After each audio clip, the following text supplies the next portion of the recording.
Right breaking news చూస్తున్నాం. CM Revanth రెడ్డికి త్రుటిలో ప్రమాదం తప్పింది.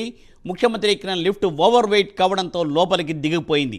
వెంటనే సీఎం సెక్యూరిటీ అప్రమత్తమయ్యారు. లిఫ్ట్ సాంకేతిక సమస్యను క్లియర్ చేసి ముఖ్యమంత్రిని బయటకు తీసుకువచ్చారు. వెంటనే రెండో లిఫ్ట్లో సెకండ్ ఫ్లోర్కు ముఖ్యమంత్రి వెళ్ళిపోయారు.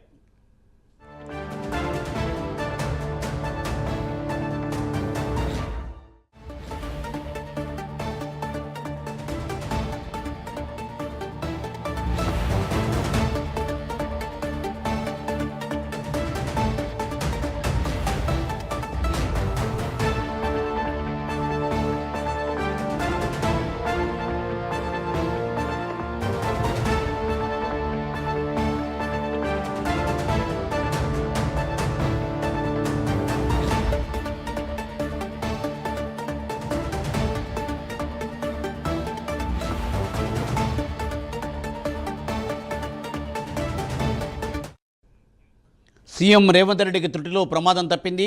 ముఖ్యమంత్రి ఎక్కిన లిఫ్ట్ ఓవర్ వెయిట్ కావడంతో లోపలికి దిగిపోయింది.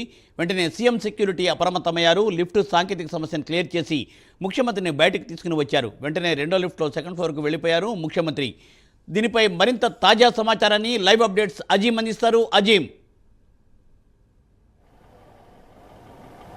నోవాటెల్లో సిఎల్పి సమావేశం సందర్భంగా ఏదైతే నోవాటెల్లో వచ్చిన రేవంత్ రెడ్డికి లిఫ్ట్లో త్రుటిలో రేవంత్ రెడ్డికి ప్రమాదం తప్పిందని చెప్పుకోవచ్చు. ఏదైతే సీఎం రేవంత్ రెడ్డి ఎక్కినటువంటి లిఫ్ట్ ఏదైతే దాని కెపాసిటీ 8 మెంబర్స్ వరకే ఉంటుంది. కానీ ఆ లిఫ్ట్లో ఏదైతే 13 మంది వరకు కూడా ఆ లిఫ్ట్లో ఎక్కడంతో ఆ లిఫ్ట్ ఒక్కసారిగా ఏదైతే ఓవర్ వెయిట్ ఉండాల్సిన ఎత్తు కంటే లోపలికి ఆ లిఫ్ట్ వెళ్ళిపోయింది. దీంతో వెంటనే అప్రమత్తమైనటువంటి అటు సీఎం సెక్యూరిటీ కావచ్చు, అలాగే హోటల్ సిబ్బంది కావచ్చు, వెంటనే చేరుకొని ఏదైతే లిఫ్ట్కి సంబంధించినటువంటి అంశాన్ని ఏదైతే క్లియర్ చేసి అలాగే లిఫ్ట్ ఓపెన్ చేసి వేరే లిఫ్ట్లో అంటే ఆ లిఫ్ట్ ఏదైతే కిందికి దిగంగానే ఆ లిఫ్ట్ని అప్రమత్తమైనటువంటి అధికారులు సీఎం సెక్రటరీ అందుకే ఒకసారి ఆ లిఫ్ట్ ఓపెన్ చేసి పక్కనే ఉన్నటువంటి వేరే లిఫ్ట్లో మరొకసారి ఆ లిఫ్ట్కు ఉన్నటువంటి కెపాసిటీ 8 మంది అని చెప్పి గుర్తించి 8 మంది ఆ లిఫ్ట్లో ఎక్కించి ఆ పక్క లిఫ్ట్లో ఏదైతే సీఎం రేవంత్ రెడ్డి ఆ సిఎల్పి సమావేశానికి వెళ్ళారు. అయితే ప్రమాదం మాత్రం తప్పిందనే చెప్పుకోవాలి. ఏదైతే ఓవర్ లిఫ్ట్ కేవలం 8 మెంబర్స్ కెపాసిటీ ఉన్న ఈ లిఫ్ట్లో 13 మంది ఎక్కడం వల్లనే ఈ ప్రమాదం చోటు చేసుకుంది. అయితే ప్రాబ్లం ఏమీ లేదు. ఆ లిఫ్ట్ కూడా ఒకసారి వెయిట్ ఎక్కువడం వల్ల కిందికి వచ్చిన తర్వాత డోర్స్ అయితే ఓపెన్ చేయడం జరిగింది. ఓపెన్ చేసి పక్క లిఫ్ట్లో పంపించడం జరిగిందని చెప్పి